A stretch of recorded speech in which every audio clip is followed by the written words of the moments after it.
Cut and quarter baby purple potatoes.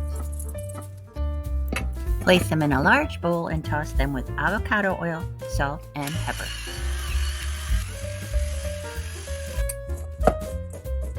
Transfer them to a baking sheet, cut side down, and roast at 425.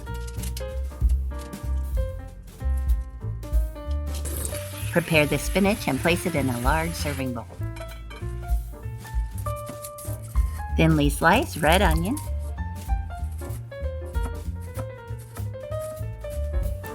remove the potatoes from the oven when they're fork tender.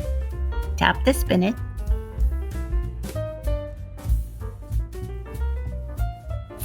The pecans are optional in this recipe, but I love the added crunch they provide. Time to cut the potatoes into bite-sized pieces and add them to the salad. Now it's time to add bacon bits and some blue cheese crumbles.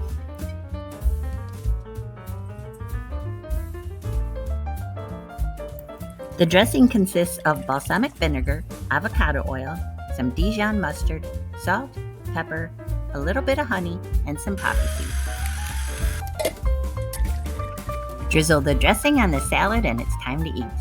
Get the full recipe at kudoskitchenbyrenee.com.